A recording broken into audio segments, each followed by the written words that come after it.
Shalom Uvracha à tous les auditeurs et auditrices et à tous ceux qui nous visionnent. Nous sommes aujourd'hui vendredi, donc le 2 novembre.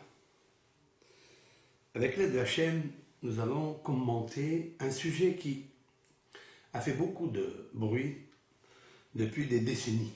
Depuis que Me'arat Marpella, la caverne de Marpella est là, c'est-à-dire on est au courant. Et en fait, il y a une grande dispute idéologique, de religion, à qui appartient Me'arat Marpella. Alors bien sûr qu'on le sait, que Abraham a acheté cette Me'ara de Ephron Hiti. La Torah va décrire immédiatement après la mort de Sarah, Imenu, elle décrit comment Abraham Avinu, donc il se lève après avoir fait les oraisons funèbres pour Sarah, il a pleuré un tout petit peu, comme disent nos sages, parce qu'elle était tellement tzadékette et tellement grande. Et c'est pourquoi que dans le Veliv Kota, Abraham l'a pleuré, il est marqué un petit chaf. On appelle ça kaf zeira, un tout petit kaf. Et bien sûr, dans le Sefer Torah, quand on voit le mot Veliv Kota, tout lecteur est impressionné de voir que toutes les autres lettres sont grandes et le chaf est petit. Alors pour cela, il y a beaucoup d'encre qui s'est versée. Quel est l'intérêt? Quelle est l'allusion? Quel est le message que nos hachamim veulent transmettre à partir de ce chaf petit? Alors, nous avons déjà dit plusieurs fois, avec l'aide de Hachem, et c'est un hidouche, un pirouche, un commentaire fait maison. Le chaf est la valeur numérique 20. On sait très bien que la lettre chaf, dans les 22 lettres de l'alphabet, c'est 20. Mais ce 20-là veut indiquer une révélation lumière de divin. Nous savons très bien ce que nos sages dans les maximes de nos pères ont écrit et répertorié, qu'il y a 10 générations de Adam, Arishon et Hava jusqu'à Noah. Pour nous dire que ces 10 générations-là ont fauté. Jusqu'à ce que Dieu ait amené et déversé le Maboul, à savoir le déluge, qui a complètement effacé les êtres humains et les êtres vivants, tout court, animaux et autres. Noah a été sauvé, lui, sa femme, ses filles et ses fils et ses belles-filles. Et de là, le monde a été reconstruit. Le monde a créé le monde jusqu'à Abraham Avinu, puisqu'on parle d'autres générations, mais elles ne sont pas tellement importantes parce qu'elles n'ont laissé ici, dans ce bas monde, qu'une catastrophe.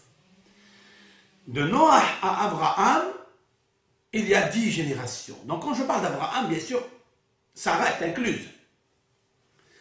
Et donc Abraham et Sarah, dans leur vie, dans leur naissance, il y a 20 générations depuis Adam jusqu'à Abraham.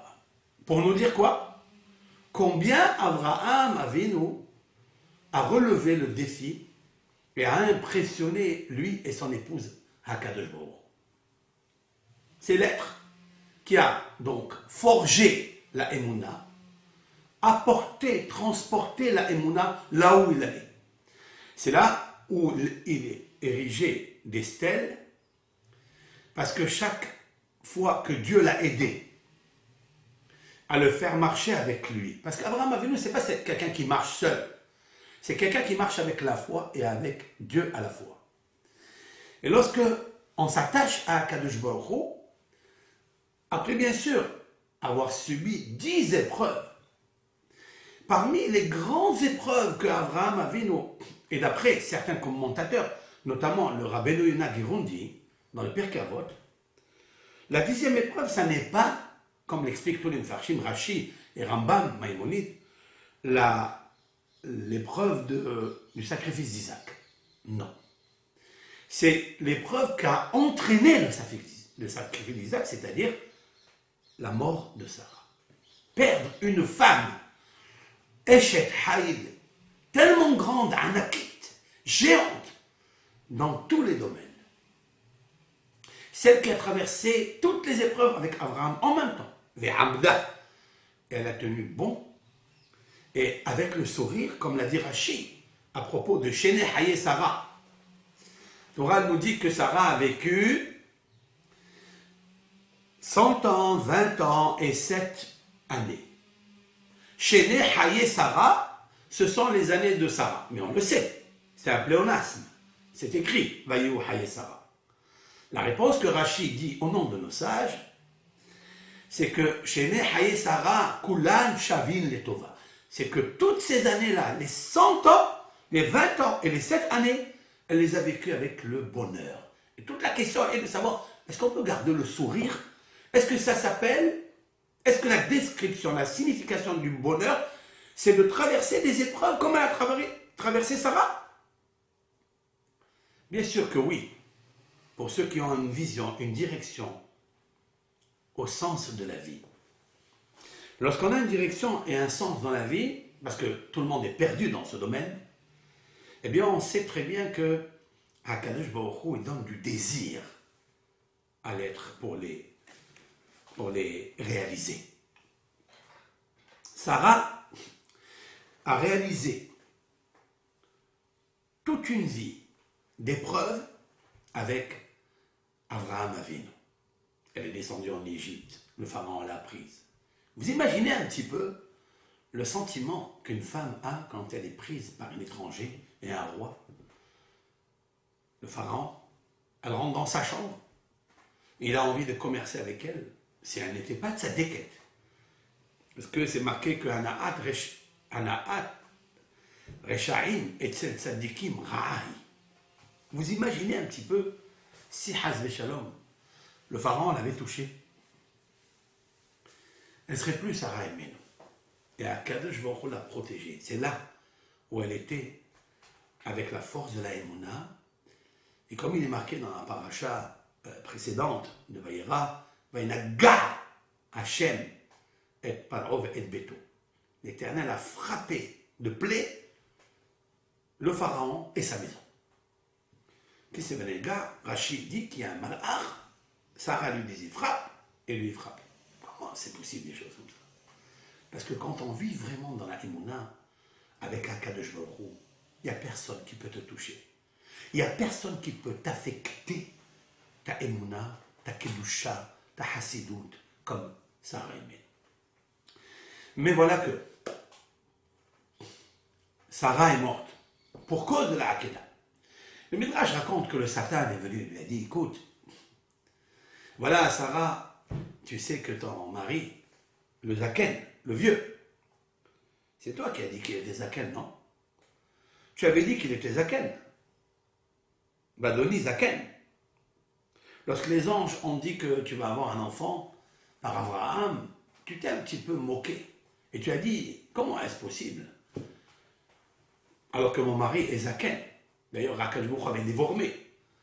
L'Éternel avait déformé à Abraham que Sarah, elle a dit qu'elle est vieille.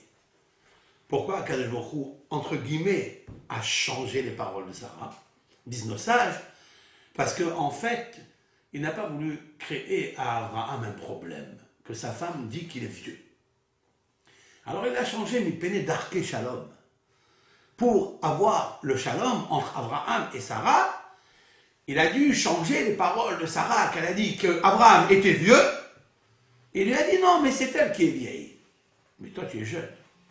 Pourquoi? Parce qu'Abraham allait se vexer. Je n'ai jamais compris, et maintenant je vais vous le réveiller en vous, Abraham va se vexer parce qu'on dit qu'il est vieux. Un homme qui se jette dans une fournaise, vous croyez qu'il fait attention à des petitesses comme nous, quand on dit que tu es moche ou que tu es laide, qu'on se vexe. Aujourd'hui tu n'as pas mis une belle robe, aujourd'hui tu n'as pas mis un beau costume. On se vexe de n'importe quoi et de n'importe quelle parole. Abraham, on va dire de lui qu'il est vieux Alors, on a peur qu'il se vexe. Ça n'est pas pour Abraham, ça. C'est quoi cette histoire? La réponse. Oui, il va se vexer que Sarah dit de lui qu'il est vieux. Pourquoi? Parce qu'on vient de voir dans cette paracha qu'Abraham avait à 99 ans, malade, le 3e jour, après une circoncision, sans anesthésie et sans médicaments pour calmer la souffrance de l'opération. Sauf la lithothérapie, c'est-à-dire que la chromothérapie, le soleil, qui lui guérissait Abraham. Comme disent nos sages, que le soleil guérit les maladies par ses rayons. C'est une parole du prophète. Shemesh marpa bichnafea. Shemesh, le soleil, marpa, guérit, bichnafea, par ses rayons. Abraham Avinu s'est mis, Kehoma Shemesh, il était en train de guérir, il connaissait toutes les sciences, toutes les médecines. Il sait que le soleil, par ses rayons, peut le guérir. Abraham, quand il voit les invités, Vayarot Abraham, les cratins, il court pour aller vers eux. Il court pour aller chercher le jeune taureau, dont je vais parler tout à l'heure. Pourquoi il court pour aller chercher son taureau? Ce taureau-là, il a besoin de courir. Il y a un midrash, le Pirkei de Rabbi Eliezer, qui est très intéressant. Et pour cela, je vais baser tout mon cours et toute la science qu'il y a dedans. Quelle est la morale qu'on tire de là? Celui-ci, on peut l'appeler vieux. Qu'est-ce qu'un vieux? Un vieux, c'est un jeune qui ne fait rien de son énergie, de son zèle, des forces insoupçonnées qu'il a en lui. C'est ça, un vieux. Mais un vieux qui prend toutes les énergies, comme à l'âge de 20 ans, comme à l'âge de 100 ans, comme à l'âge de 7 ans, comme l'a fait Sarah, on ne peut pas dire d'Abraham qu'il est vieux. Alors qu'un vieux qui a un esprit très jeune, c'est parce que ça n'est pas en fait le corps qui décide qu'est-ce que je dois faire. Ça existe même quand on fait des exercices de sport, de footing. On dit toujours que ne regardez pas ce que les pieds, combien de kilomètres ils vont faire. Parce que si on regarde et on pèse, qu'est-ce que peut faire des pieds d'un homme de 50 ans? Pas grand-chose. À plus fort raison de 60 ans, à plus fort raison de 99 ans. Et c'est là que ça marche. Lorsque c'est l'esprit qui est jeune, qui a envie, qui a du désir, prend la direction, il a un sens dans sa vie. Et c'est ça en fait, Abraham Avinu. Akadosh Baruch Hu a dû transformer les paroles de Sarah, qu'elle a dit qu'il était vieux, comme on dit sur un homme vieux qui n'arrive pas à marcher, qu'il a besoin d'aller se reposer dans une maison de repos ou de retraite. Abraham n'est pas dans la maison de retraite. Alors Akadosh Baruch Hu, il a changé ses paroles. Maintenant, Sarah est née, non? Aléa Shalom. Elle aussi. Elle était à 7 ans, elle était à 20 ans, elle était à 100 ans. Et Rachid nous dit, elle était innocente à 20 ans comme l'âge de 7 ans. Et elle était belle comme l'âge de 7 ans. Elle était vive et sans faute à l'âge de 100 ans. Qu'est-ce que ça veut dire? Cela veut dire qu'à l'âge de 100 ans, elle avait l'esprit et la beauté d'une fille de 20 ans comme une jeune et comme une belle innocente. C'est-à-dire qui se regarde dans le miroir, elle se voit belle, elle se voit magnifique et unique, qui n'est pas comparée aux autres. Ça veut dire que notre matriarche Sarah avait un esprit d'une vivacité telle que Kulan Shavin Netova. D'où lui vient cet esprit vif? C'est ça que j'ai besoin moi aujourd'hui. C'est que je ne veux pas vieillir. Je veux garder l'esprit jeune. Il y a beaucoup de synagogues de jeunes qui se créent. Mais quel est le secret? Alors il y a beaucoup de personnes, il y a beaucoup de dirigeants communautaires, soit des présidents, soit des rabbins, qui n'acceptent pas ça. Pourquoi je n'accepte pas qu'il y ait des jeunes? Parce qu'il y a une critique par rapport à ces rabbins, à ses présidents, à ses fidèles. On dit en cric, ils sont trop âgés ceux qui sont là. Quelle erreur. Créer là une synagogue de jeunes, bien sûr qu'il faut la créer. Il faut donner bin'arenu, biskenenu, neler. Lorsque le pharaon a demandé à Moshe Rabbeinu qui va partir alors faire le service divin dans le désert, Moshe Rabbeinu lui a répondu bin'arenu, nos jeunes, ou biskenenu, et nos vieux. Neler, on marchera. Moshe Rabbeinu a devancé la primauté, l'urgence, bin'arenu. Il faut que les jeunes ils soient. Regardez dans la paracha. Lorsqu'Avraham Avinu, il amène donc le jeune taureau, il donne à Vaïtel et la Nahar. Il a donné au jeune, c'était Ishmaël, la Rassot Otto, pour le faire. C'est-à-dire, il lui a dit, fais la shhita. Il a dit à Ishmaël, son fils, sacrifie-le, égorge-le, et on va faire le plat. Pourquoi il lui dit à Ishmaël, qu'est-ce que c'est un nahar? Nahar, c'est la meilleure route, le zèle. Chaque fois qu'on trouve dans la Torah nahar, ça veut dire quoi? Nahar, ça veut dire c'est quelqu'un qui est zélateur, c'est quelqu'un qui a un esprit jeune. Et toutes les énergies qu'il a en lui, il faille qu'il les dépense pour sa vie, pour la construire. C'est ça le sens de la vie. On le voit dans la paracha de la semaine, quand la Torah raconte le récit de Eliezer qui va rencontrer Rivka. Il va lui demander à boire et elle va lui donner aussi à lui et aussi au chameau. Tarot sa nahara. Et elle a couru, la jeune fille. Et regardez, remarquez, dans le Sefer Torah, il y a marqué un nahar. Un nahar, le jeune. C'est une fille, tu parles du jeune. Un nahara, on lit un nahara et c'est marqué un nahar. C'est pour nous dire que nahar, c'est le zèle, c'est l'énergie qu'il y a dedans. C'est l'enthousiasme et l'empressement qu'un enfant, il doit avoir. C'est pour ça qu'on épelle un nahara, mais il écrit un nahar. Elle avait, disent nos sages, l'énergie et la vivacité et le zèle et l'empressement d'un enfant, d'un jeune garçon qui est plus fort, parce que le garçon est toujours plus fort que la fille. Sauf que si des fois, ce garçon, il est paresseux, la fille peut le dépasser bien, loin, loin, loin, loin. Parce que la fille, lorsqu'elle a envie, elle se sert, comme Rivka, de toute son énergie, même si elle est jeune. Donc on voit que mon nahar, ou bien on le voit dans Yoshua.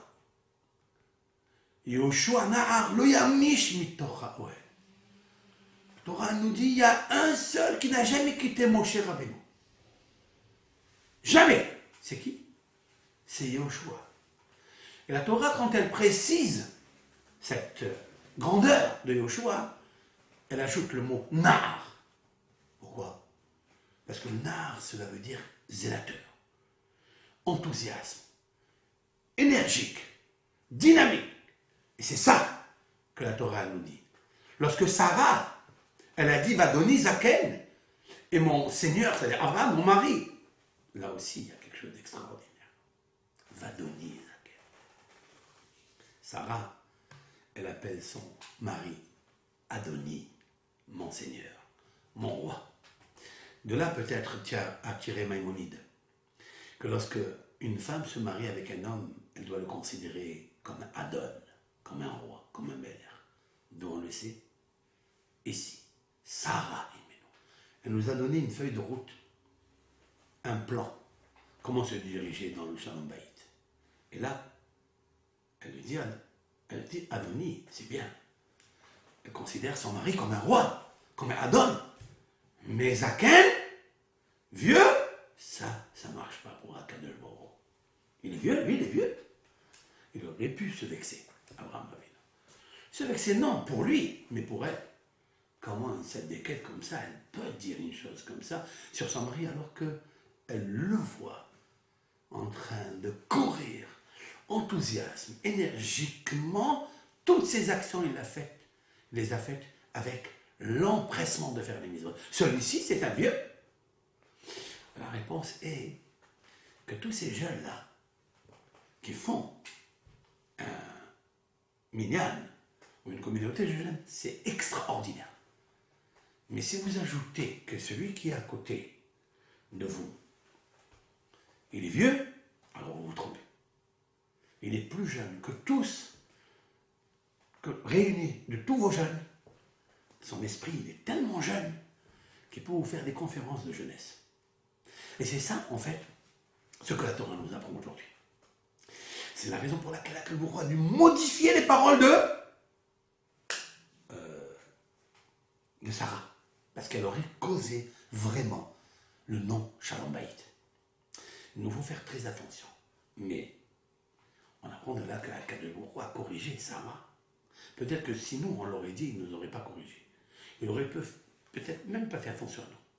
Mais Sarah, qui est tellement attachée à Akhlor, et qui est tellement jeune dans son esprit, puisque toutes ces années, même les pires difficultés qu'elle a ressenties, elle seule, uniquement elle, singulièrement elle, dans son cœur, avec toutes les rivalités et les épreuves qu'elle a eues, et aussi avec Ishmaël et aussi avec Hagar, quand même elle est restée jeune dans son esprit.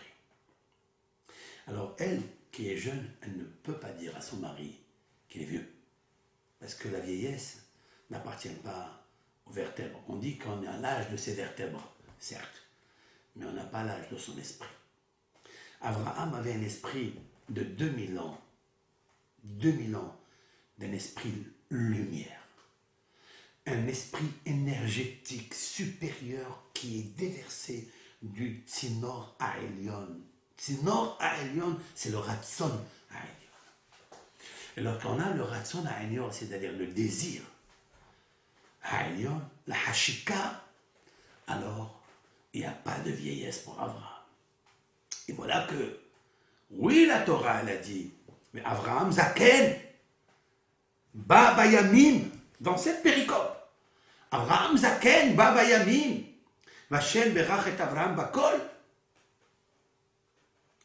Ce Zaken ici, c'est pas Zaken vieux. Non. C'est le Zaken de la Chokhma. C'est le Zaken de l'esprit jeune.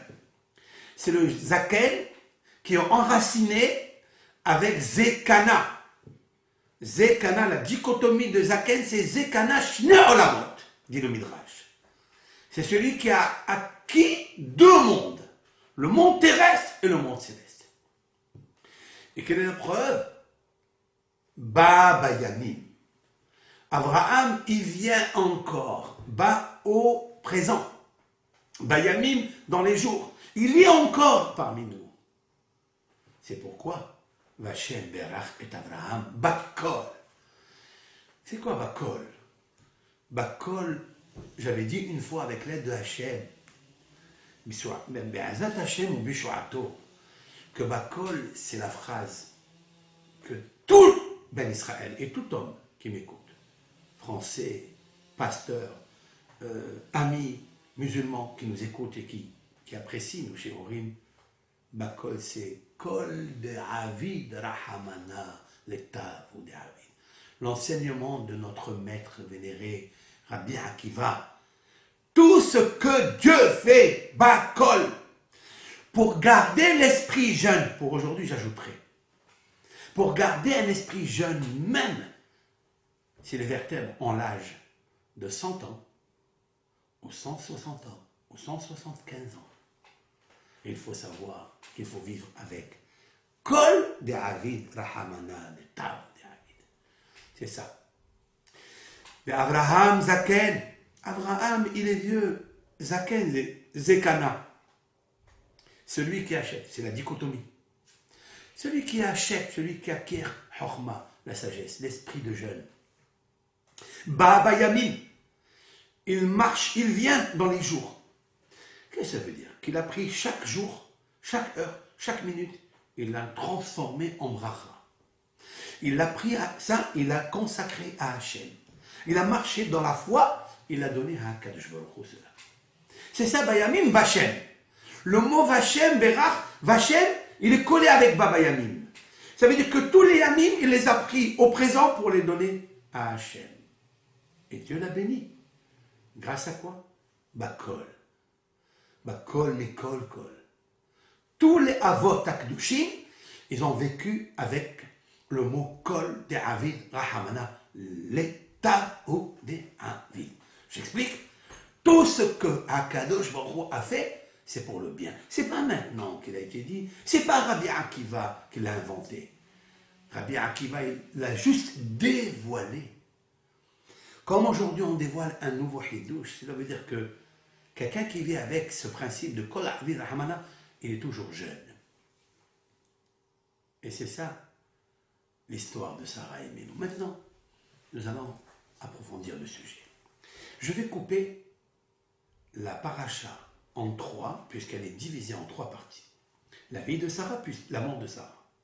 Et puis, tout le dérangement et la ishtadlout, l'intervention d'Abraham Avinu pour aller chercher un endroit où enterrer Sarah, mais il sait où il va.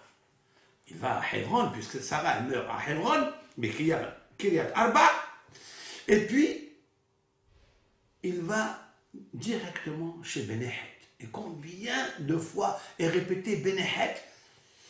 10 fois sont répétés le nom de Benehet, les enfants de Het. Pourquoi 10 fois? La Torah, elle a donné une révérence, elle a donné une valeur éternelle aux enfants de Het, parce qu'ils étaient pour lui le commercial, pour parler avec Ephron. Il y a un midrash qui dit qu'Abraham n'a jamais rencontré Ephron. Toute la négociation a été faite uniquement avec les enfants de Het. Ils lui ont laissé une place extraordinaire et lui ont dit Nassi Elohim betochenu. Tu es le prince de Dieu parmi nous. Abraham reçoit le titre de prince. Et pourquoi il reçoit le titre de prince? Pourquoi parler les enfants de Het? Je voudrais, voilà, je vais juste rapporter ce midrash qui est très intéressant avec l'aide d'Hachem. Nassi Elohim betochenu. Voilà. Voilà. Une minute. Et, une fois, le midrash, il est très très long. Bon. Il dit Abraham Avinu, bon, je l'ai dit en substance par cœur. En attendant, peut-être je le trouverai. C'est que Abraham Avinu était modeste. Lorsqu'il commence à parler avec Benehet, il dit je suis un étranger parmi vous. Voilà. Si nous dit donnez-moi une parcelle de terrain pour enterrer avec vous, Imachem. Ça veut dire, il se considère comme s'il demande l'aumône, quoi. Alors que Akadosh Baruch Hu lui a donné toute la terre pour lui.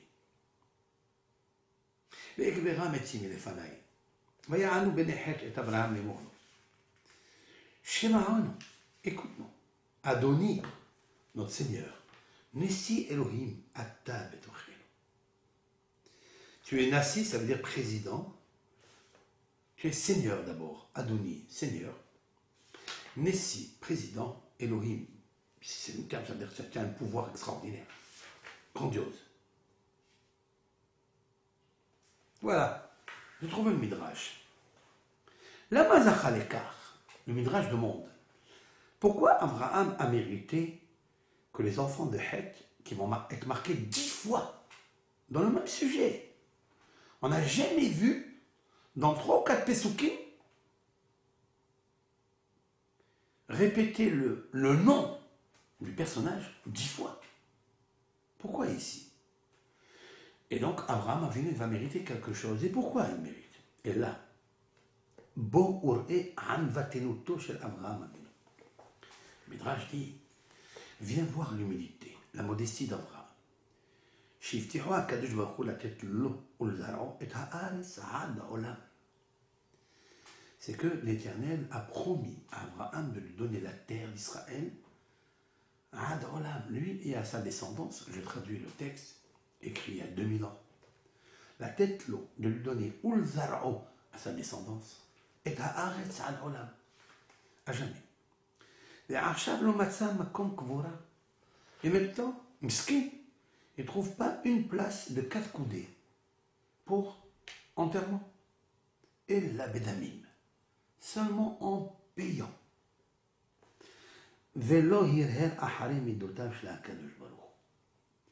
Il n'a pas, il ne s'est pas insurgé, même dans sa pensée, après le comportement ou les actions de Hachem.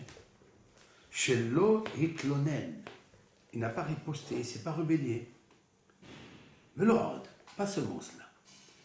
Et là, chez l'autre, dit Père, et là-bas, là-bas, quand il a parlé avec les Bénéhet, il n'a parlé qu'avec la modestie. Chez les Emar, Ger vetoshav anochi, amarlo akadosh baruch. Donc lui, quand il parle, en fait, c'est à lui, c'est Dieu. Et il parle avec eux, il leur dit, écoute, s'il te plaît, moi je suis Ger vetoshav. Je suis un habitant, je suis un citoyen parmi vous, et je suis un étranger. Amarlo akadosh baruch. Il lui a dit à Kadosh Baruch Hu dans la prophétie, Ata ishpalta et atzmech. Toi, tu as baissé ton orgueil. Hayecha, sur ta vie, il jure. Akadosh Baruch Hu jure sur le nom de la vie d'Abraham. She'ani mesimcha Adon venasi Elohim.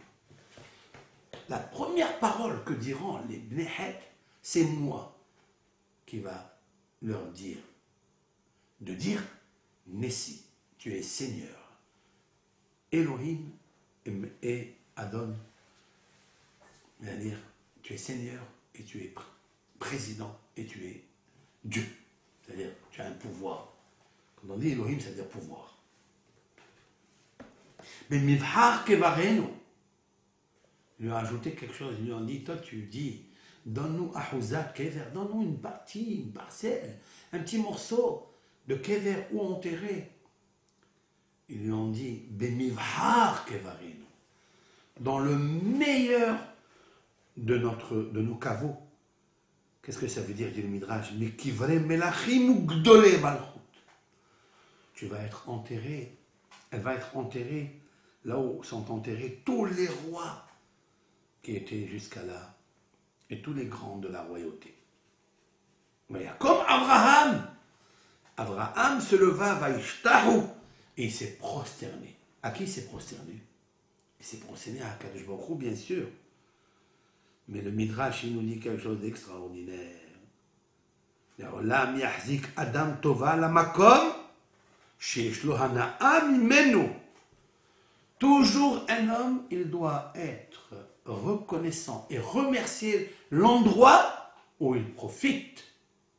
Abraham, il se prosterne, pas seulement qu'il dit merci, comme nous avons l'habitude, nous.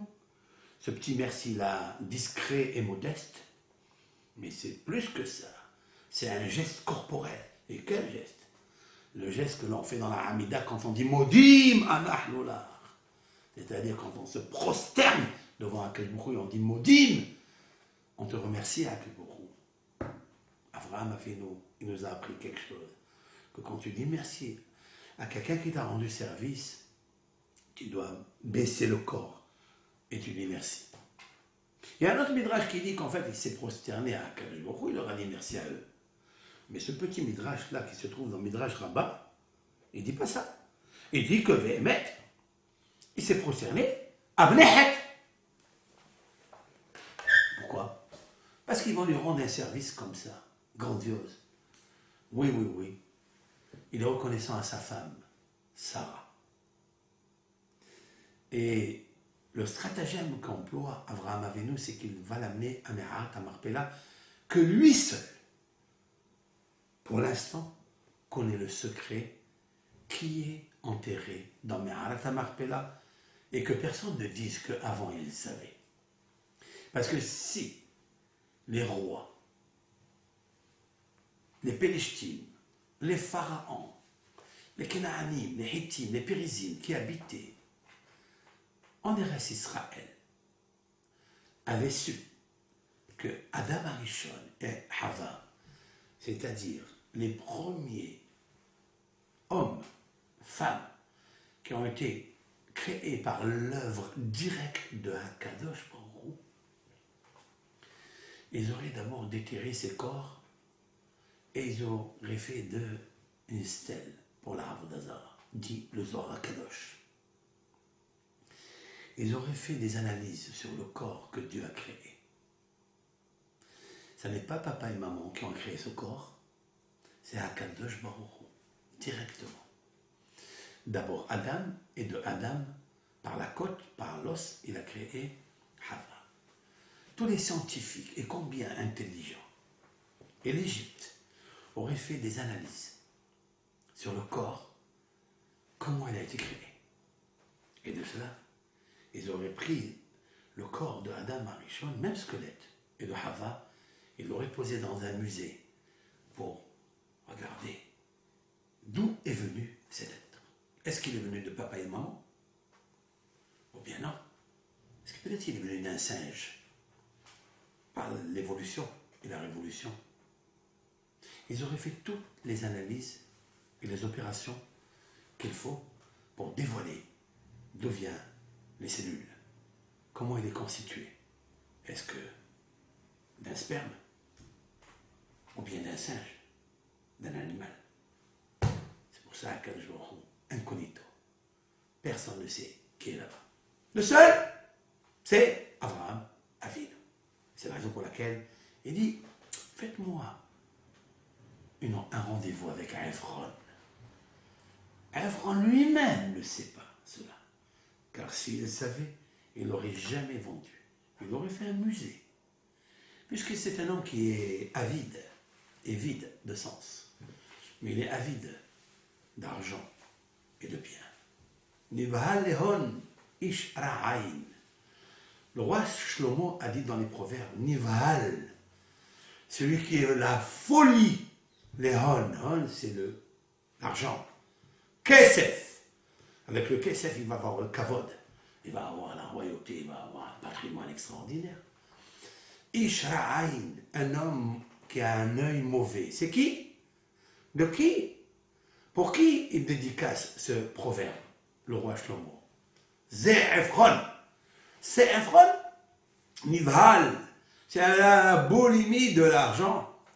Il a dit, je te la donne. Après, il lui a dit, hey, pèse-moi 400 shekel kesef. Et à l'époque, c'est des millions d'euros.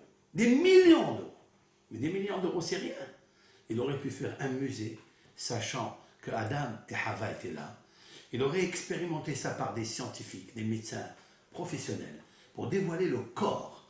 Est-ce qu'il a été créé, ce corps de Adam et de Hava, par un être humain, papa et maman? Ou peut-être par un singe? Par les animaux, comme dit Darwin, qui est une maison ruinée, dar, en arabe, dar, c'est l'habitation. Ruine, c'est la ruine. C'est une ruine de l'habitation. Ça veut dire que tout ce qu'il a dit, c'est du hevel barik. C'est du mensonge. C'est une vue d'esprit. On aurait analysé. Mais Adam et Hava, non, non, non, non. Abraham Avinu, il dévoile que ce sont les êtres directement de l'œuvre de Dieu. Et c'est là où il y a la grandeur d'Abraham Avinu. Mais ma question, elle est, et que le Midrash demande, d'où on sait, et d'où il sait Abraham que Adam et Hava sont enterrés dans Me'arat Marpella? Puisque, en fait, si Abraham il décide que Sarah soit enterrée là-bas, lui-même, il a acheté pour lui, il a acheté pour Yaakov et Léa, il a acheté pour Yitzhak et Rivka. Pourquoi ils sont enterrés là-bas? Ça veut dire que c'est un endroit très privilégié. Hebron, Kiryat Arba. Kiryat Arba, il y a 4 personnages sur laquelle est nommé Me'arat Marpella. 4 personnages du Midrash. Eshkol, Aner, Mamre et Avraham. Et le Midrash rapporte des traçabilités dans toute la Bible, les 24 livres de la Bible, Un jour, on l'appelle Nahal Eshkol, un jour on l'appelle Aner, un jour on l'appelle Mamré, et une fois on l'appelle Abraham ici. Hassadé Asher Kana Abraham. Depuis, Abraham a révélé Adam Arishon, mais ni Aner, ni Eshkol, ni Mamré, qui étaient des amis, camarades d'Abraham Avinu, n'avaient pas connaissance de Abraham, de Adam Arishon et Hava qui étaient là. Seulement Abraham. Mais là, j'ai deux questions. Alors, bien sûr, vous allez me répondre à ma question, mais je vais aller plus loin que cela. Le Midrash dit, d'où il sait Abraham Avinu que Adam Arishon est enterré là. D'où il sait. Alors, il y a une grosse question dans la paracha de la semaine dernière, et cela est révélé par Rabbi Eliezer ben Orkanos, le maître de Rabbi Akiva. Dans son Pirkei de Rabbi Eliezer, il nous dit quelque chose d'extraordinaire. D'où il sait, Abraham Avinu, que Me'at HaMachpelah, là, est enterré.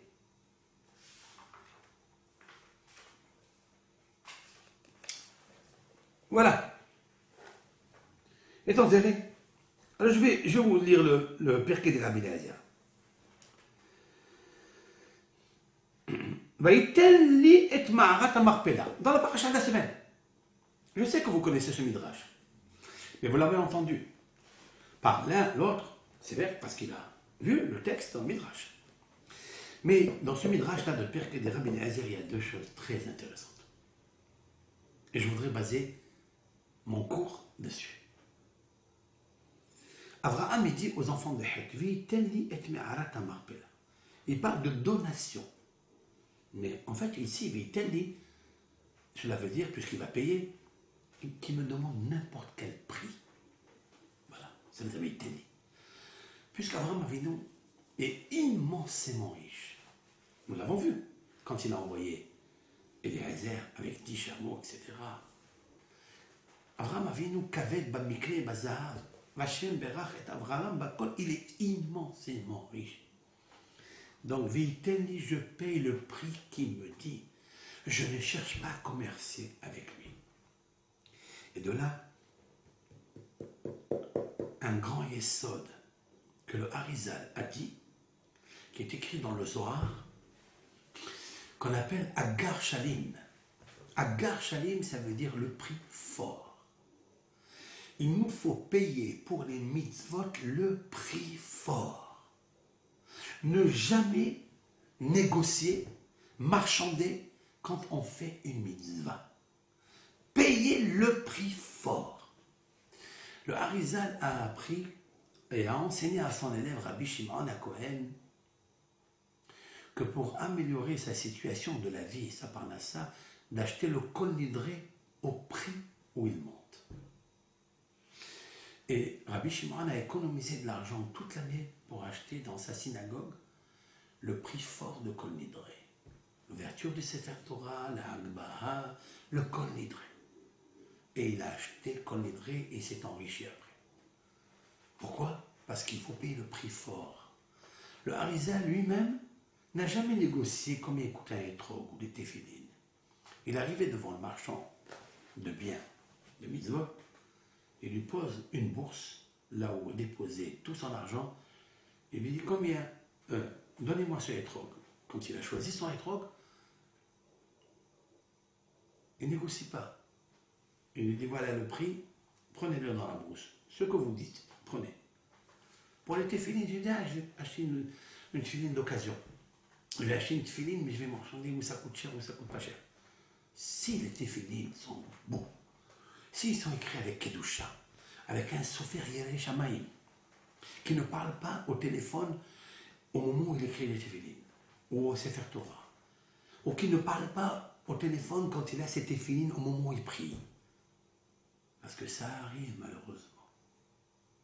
On est en train de prier, je suis Sofer, et je sais que j'ai un client en Amérique qui va me commander un Sefer Torah, et il m'a appelé au moment où je dis Baruch She'amar Ve'aya Ha'olam Baruch Hu Alléluia Leshabéach. Je reçois, avec mes téphilines, je reçois ce téléphone. Il est devant moi parce que j'attends ce client et je lui réponds.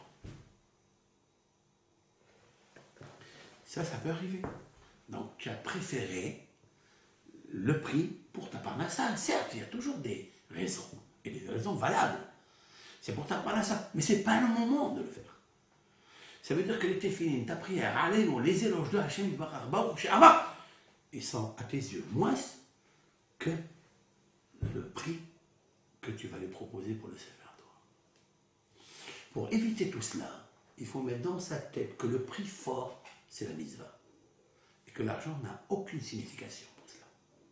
Si c'est une mitzvah shlema, paye un salaire shalem. Agar shalim. Ça peut arriver aussi un kolelman. Il y a ce qu'on appelle une association entre Zevulun et Sarah. Zevulun, c'est quelqu'un qui travaille, Sarah, c'est quelqu'un qui étudie. Le Zevulun, il doit choisir le Issachar, celui qui ne parle pas au moment de son étude. Celui qui est assidu, plongé dans son étude. Et si c'est nécessaire, quelqu'un qui écrit des hidushim. Et faire avec lui un contrat de lui dire, étudie, ne parle pas, à plus forte raison, ne prends pas de téléphone, même pour répondre à une halakha ou à autre, et étudie, et moi je te donne tant. Ne négocie pas avec lui. Ça veut dire, même si la règle est de 400 €, 500 € par CDR par après-midi, mais toi tu lui donnes 1000 € pour l'après-midi. Les 1000 €, c'est insignifiant devant Agar Shalim, devant une étude qui se fait parfaite, sans interruption. Ça, il y a beaucoup d'exemples dans ce domaine-là. Et le Zevulun, il doit chercher ça. Maintenant, d'où le Harizal, il a appris Agar Shalim. D'où il a appris le Shlomo HaMelech, c'est un Zohar Kadosh. Je ne citerai pas tout le Zohar. Shlomo HaMelech, lorsqu'il a fait ramener Ashmedai par son général, Ashmedai savait où se trouvait le Shamir. Le Shamir, c'est un ver qui, là où il marche, là où il rompt, ce ver, le ver de terre, hein, c'est un ver vivant, hein, là où il rompt, il coupe. Il peut marcher sur une table, il la coupe. Il a des rayons laser à l'intérieur de lui, c'est une scie électrique, il scie tout, sauf le plomb, sauf l'amiante. L'amiante, dit le Talmud, que ce Shamir ne peut pas couper. Avec quoi Shlomo HaMelech, il a construit le premier temple avec des roches, regardez là-bas, des grosses pierres, et vous voyez qu'elles ne sont pas carrées, elles ne sont pas rectangles, des fois ovales, des fois mi-ovales, mi-rectangles. Pourquoi? Et comment là? Est-ce qu'il y avait les prétopelles, où il y avait une burin, où il y avait une machine électrique pour couper ces roches? Non, par le Shamir. Mais ce Shamir-là, il fallait qu'il dévoile où était caché. Vous avez vu que même Shlomo HaMelech, sage, aussi sage qu'il était, même kabbaliste, même navi, même prophète, il ne sait pas où se trouve le Shamir. Peut-être qu'il aurait fait chez El Halom, ce qu'on appelle chez El Halom, ça veut dire, il va demander dans le rêve que Hachem lui envoie un malach, un ange, pour dévoiler où est le Shamir. Il n'a pas pu faire ça. Alors comment il a fait? Et il sait que le Shamir se trouve chez Ashmedai, le roi de démons. Et Ashmedai se trouve dans une montagne, dans un puits. Il a fait tout un stratagème pour l'attraper, le saouler, parce qu'il a déposé dans son puits du vin. Au lieu de l'eau qu'il avait, il a vidé l'eau, il a mis du vin. Lorsqu'Ashmedai est rentré pour dormir, pour s'abriter, comme il fait tous les soirs, et s'accoupler, parce que lui aussi s'accouple, il y a un mâle-femelle dans les démons, eh bien, il s'est noyé. Et comme il sait que, il sait où il est le Shamir, donc donc Shlomo HaMelech, par son général, il a ramené Ashmedai chez Shlomo HaMelech, et Ashmedai a dû recevoir toute une interrogation de la part de Shlomo HaMelech. Alors, parmi les... Il lui a d'abord dévoilé où se trouve le Shamir, il se trouve chez la Dochifat. La Dochifat, c'est un oiseau, donc c'est la huppe, la huppette, la huppette. Elle, celle qui a comme un coq, un petit coq avec des cheveux hissés, là, cheveux comme des épines sur la tête, c'est ça, c'est la huppette. Et cette hupette, elle le prend, le chamir, pour se nicher dans les rochers. Grâce à ce chamir, elle fait le trou et elle se niche pour se cacher des prédateurs. Il lui a indiqué, les hupettes, il y en a beaucoup, il lui a indiqué l'endroit où elle se trouve. Et puis, il est allé, et lorsqu'elle est arrivée pour faire son nid, il lui a grondé sur elle, et elle a fait tomber le chamir de la bouche, et le roi, le général de Shlomo Amelech l'a recueilli dans l'amiante, pour ne pas qu'elle lui coupe la main. Donc il a gardé ça dans l'amiante, il l'a amené à Shlomo Amelech. Parmi les questions qu'il lui a demandé, Shlomo Amelech à Ashmedai, dis-moi, quel est votre secret dans ce monde? Alors, il lui a répondu, notre secret dans le monde, c'est qu'on dit au Ben Israël de prendre toutes les mitzvot gratuites. L'éducation gratuite, ça gratuit, ça gratuit, gratuit. Nous, on incite les gens à négocier quand ils veulent acheter des filets, quand ils achètent des mitzvot, le lulav, le etrog, la souka, combien ça coûte? C'est ça, avec ça je l'attrape. Parce qu'avec ça, il n'aura pas une récompense pleine, parfaite, entière. Le secret, c'est agar shalim, c'est-à-dire paye le prix fort pour faire un mitzvah, sans négocier. Voilà, donc, je suis allé à Rizal, je suis allé à Shlomo Amelech, mais moi je demande à Ashmedai, d'où il le sait qu'il faut payer le prix fort. Parashat HaShavua. Là, Veiten li et me'arat ha'marpela. Veiten li, c'est une faute d'orthographe, non, j'espère. Veiten li, il achète. Pourquoi il dit Veiten li? Il ne parle pas d'achat, même pas, il sort de sa bouche acheter. Parce que acheter veut dire négocier. Acheter, c'est vérifier qui est le meilleur prix dans le marché. On va aller voir dans le bon coin, il n'y a pas un coup de fusil, ou une petite affaire, ou peut-être un négociateur qui va, parle pas de ça. Ça c'est mon hidouche. Ça c'est mon hidouche, c'est mon interprétation dans le texte. Viteli, qui me donne au prix qu'il veut lui. Et tu m'as arrêté Marpella, la caverne de Marpella. Il ne parle pas du champ, il ne parle plus de Haouzat Kever. Il avait demandé à un certain moment, donnez-moi une parcelle, une petite parcelle. Ça veut dire combien il faut? Combien il faut pour enterrer une personne? Combien de mètres carrés? 4 amotes, 4 coudées, 2 mètres carrés, il faut.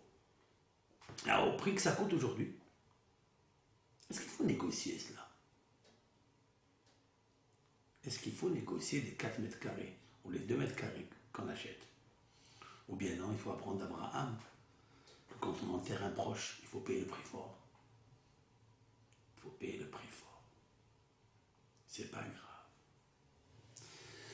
Et là, Abraham Avinu, il nous apprend un grand yesod. Que pour sa femme, il faut payer le prix fort. Voilà comment on devient riche. C'est pas maintenant qu'Abraham Avinu il dévoile qu'il faut payer le prix fort, il faut acheter le plus beau cadeau pour Sarah. Non, depuis longtemps, Abraham Avinu il a fait ça. Si seulement je réalisais ce que je disais, ce que mes oreilles écoutent, je serais devenu très riche. Très très riche. Si je ne suis pas encore, je suis riche, parce que je suis content de mon sort. Et je monte comme un ressort. Même si ça n'est pas de mon essor. Et je trouve toujours des sponsors. C'est vrai. Mais je serais devenu très très riche parce que j'aurais eu la richesse de Dieu, parce que lui me l'a demandé. Que celui qui honore sa femme, et celui qui donne à sa femme le plus beau cadeau, il le devient. Lui le cadeau. D'où je le sais. Vitelli, qui me donne au prix qu'il veut. Maintenant, Rabbi Eliezer ben Orkanos, dans son chapitre 36, c'est un livre exceptionnel de Kabbalah. Il y a beaucoup de commentaires, de commentateurs, j'allais dire d'abord, sur ce livre. Parce qu'il est tellement une source de connaissances kabbalistiques, de midrashim inconnus. Rabbi Eliezer les a reçus de ses maîtres. Rabbi Eliezer est le maître de Rabbi Akiva dans la Kabbalah, dans la mystique juive. Manasseh Merkava, il connaissait le carrosse céleste au bout des doigts. Rabbi Eliezer, ça fait 2000 ans. ולמה בחר ורצה במערת המכפלה? Et pourquoi il choisit מערת המכפלה דווקא, seulement. Il manque des endroits, Be'er Sheva, où enterrer Sarah, peut lui faire le plus beau monument historique. Qu'est-ce qu'il va là-bas? Qu'est-ce qu'il cherche là-bas? Abraham כרת ברית עם עמי הארץ. כשנגלו המלאכים עליו, היה סבור שהם אורחים מעמי הארץ. Abraham, âgé de 99 ans, circoncis et au troisième jour, a fait un pacte d'alliance de Hesed avec des gens qu'il pensait que c'était des gens, mais c'était des anges. Les invités qu'il a reçus. Et à un moment très dur. Et il a couru à leur rencontre. Abraham, même à ce moment-là, qui était exempté des mitzvot, il a voulu leur faire une grande seouda. Et Amar le Sarah, il a dit à Sarah, la asot lahem seouda. Mais leur faire un seouda. Et c'est marqué dans le texte. Mahari, Lushi Vasi Ugot, Kei, Shelosh Sein, prends 3 mesures de froment, fais-moi du pain, des gâteaux, pour recevoir les invités, pas plus. Et lorsque je vois dans le texte, Abraham et Sarah n'ont pas servi les gâteaux. Ils n'ont pas servi le pain. Pourquoi? Et ça, personne ne le sait. Si ce n'est pas Rabbi Eliezer ben Orkanos qui nous le dévoile. Dans son chapitre 36. She'aïta lacha Sarah, ra'at adam nida. Il dit, lorsqu'elle était en train de pétrir le pain, Sarah, elle était indisposée. Elle a vu la nida. Elle a vu ses règles. Waouh! Elle a vu ses règles au moment où elle pétrissait le pain. Très intéressant ça. לפיכך לא הגיש להם מן העוגות שאפתה. C'est pourquoi Abraham n'a pas servi les gâteaux qu'elle avait pétris. כיוון שהיו טמאים. Puisque Sarah a eu ses règles, elle est devenue nida. Elle a impurifié la pâte. Et c'est pourquoi il n'a pas servi aux invités cela. Alors, qu'est-ce qu'il fallait faire? Lorsqu'elle lui a dit, comme une femme, elle doit dire à ça, Marie, pour ne pas qu'il la touche, même pas à son corps, pas seulement avoir des devoirs conjugaux, même pas l'enlacer, après il faudra l'embrasser, après il faudra avoir un devoir conjugal, ni la toucher, ni prendre rien de sa main. Qu'est-ce qu'il a fait Abraham? Il dit, je ne peux plus me servir de Sarah. Elle aurait tellement voulu. Immédiatement, Vayaros el Abakar. Il court pour aller chercher un jeune taureau. Ubarah lefanav ben Abakar. Qu'est-ce qu'il fait, le jeune taureau? Il se sauve. Tiens, il se sauve, et là, Abraham, il court derrière lui. Vous connaissez cette partie-là, vous la connaissez. Et il court et il rentre dans la caverne de Marpella. Abraham Avinu, il court pour avoir. Il dit pourquoi il se sauve? Ça veut dire que Akadosh Baruch Hu a fait un GPS, un Waze, par ce Hegel, par ce jeune taureau. Il va lui indiquer un endroit merveilleux. Certes. Où Matsacham Adam Behava, il a trouvé là-bas Adam et Hava, Shorvim al Mitotehem, qui dormaient sur leur lit. Tiens, ce sont des lits maintenant. Les tombes, ce sont des lits. Et ils dorment. Veyeshenim. Et ils dormaient. Venerot dolkim alem. Et des bougies qui étaient allumées sur leur tête, sur leur lit. La tête de lit. Vereach tov alem. Et une bonne odeur au-dessus d'eux. Kereach nihoah. Une odeur agréable. Efficace. C'est pourquoi Hamad, il a eu envie, mais Ota Sha'a et Me'arat Marpela Lahuzat Kaber. C'est pourquoi il a eu envie de cet endroit pour enterrer, l'acheter d'abord et enterrer. Il pensait que lui, il allait partir avant Sarah, mais c'est Sarah qui est partie avant lui. Et la question est de savoir, et pourquoi Sarah? Elle est enterrée immédiatement après Adam et Hava. Pourquoi pas Abraham, puisqu'il était plus âgé qu'elle? La normalité, le diagnostic, c'est qu'un homme meurt avant sa femme. Et on remarque ici dans la Bible que toutes les femmes sont mortes, ça déquête, avant leur mari. Rachel avant Yaakov, Léa avant Yaakov, Sarah avant Abraham. Et pourquoi?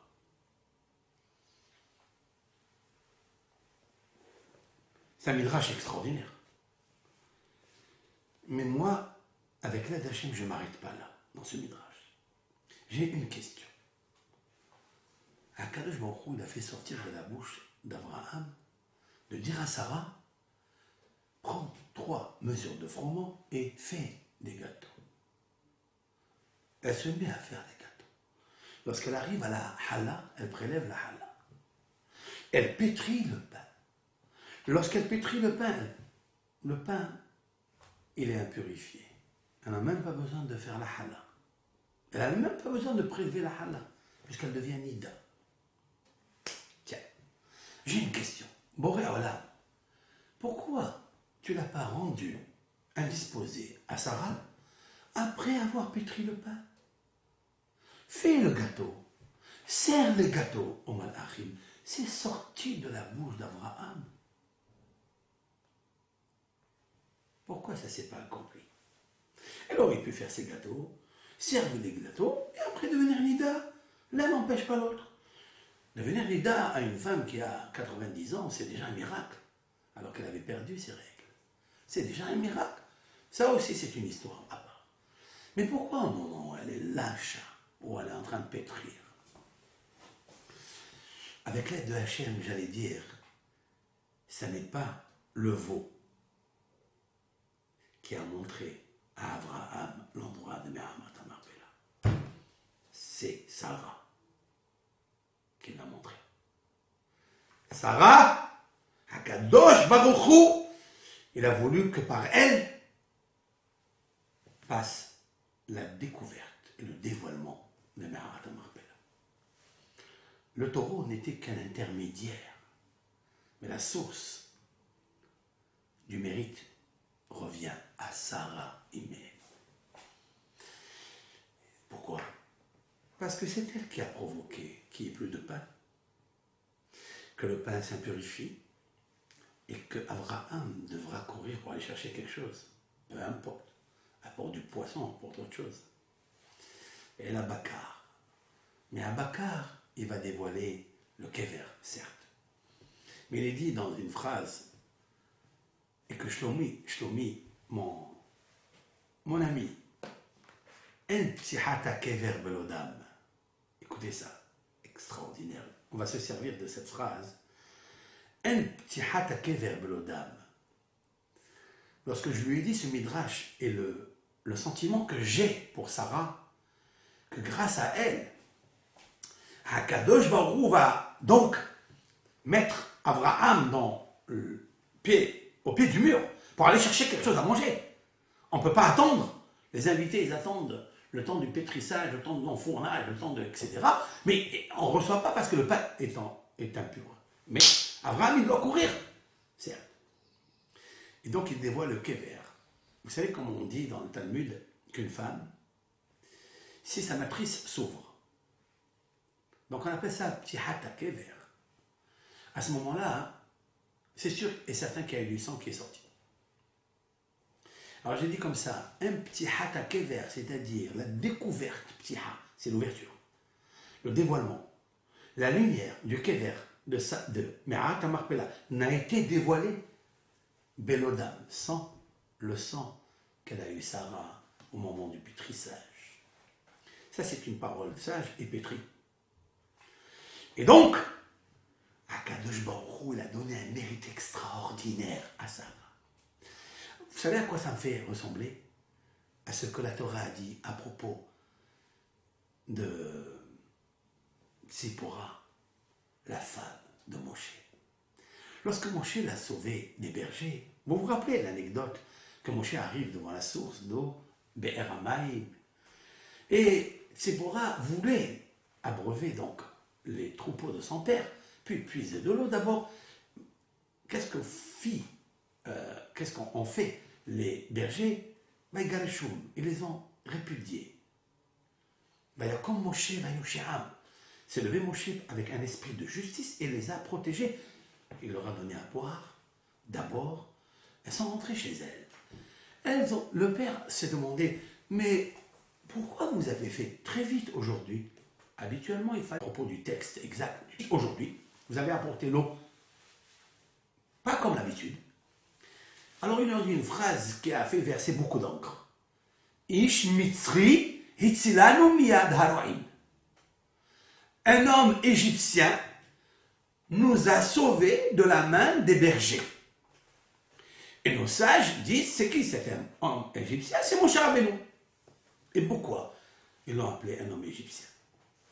Disent nos sages parce qu'il était habillé comme les habits d'un Égyptien. Pourquoi? D'où il vient Moshe Rabbeinu?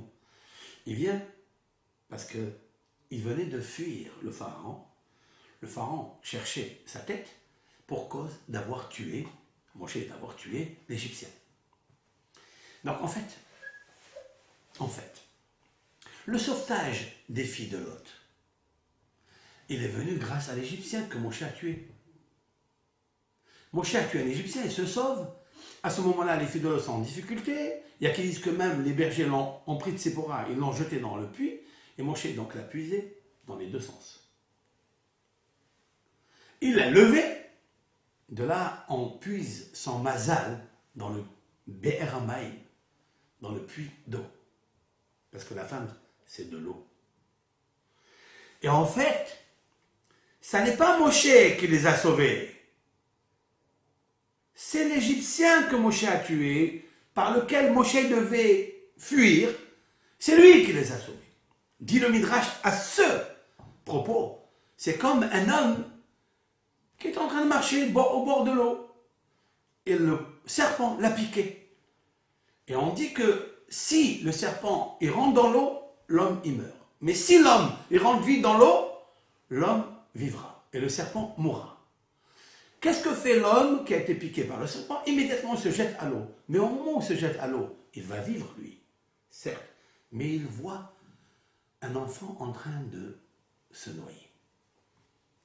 Et donc, cet homme-là, lui, porte secours, il lui sauve la vie. La question que je vous pose, qui a sauvé l'enfant? C'est l'homme ou c'est le serpent? La réponse est le serpent. Oui, c'est vrai, c'est l'homme. Le serpent n'est pas rentré dans l'eau. C'est vrai. Mais à Kadosh Baruch Hu, mais Sabeb Kosibot Eilat Ailot, c'est lui qui détient et qui commande, télécommande toutes les interventions du monde. C'est le serpent qui a sauvé l'enfant. Sans la piqûre du serpent, l'homme n'aurait jamais fait une baignade, donc il y aurait eu la noyade. Le remerciement est pour le serpent. Tiens, c'est la première fois qu'il faut remercier un serpent maintenant. C'est lui qui a causé la mort. Mais des fois, quand Dieu il veut, il provoque et il cause la vie. Eh bien, c'est ça que disent les filles de Yitro. Les filles de Yitro, ils disent Ish mitzri etzilanu. Et la Torah, elle a dû s'arrêter. Autrement dit, lorsque Akadosh Baruch Hu était avec Moshe Rabbeinu pour écrire la Torah dans les 40 jours du Har Sinaï, il est arrivé à ce sujet-là, son histoire à lui. Il lui dit, tu sais ce que tu vas écrire ici? Écris que Tzipora a dit à son père, Ish mitzri hitzilanu miyad Elohim. Et Moshe Rabbeinu dit à Akadosh Baruch Hu, Ish mitzri. Pourquoi moi je suis Ish mitzri? Moi je suis Moshe Rabbeinu. Je suis le fils d'Amram. J'ai vécu en Égypte. Il lui dit, non, mais c'est pas en fait, c'est pas toi qui les as sauvés. Lui dit Dieu.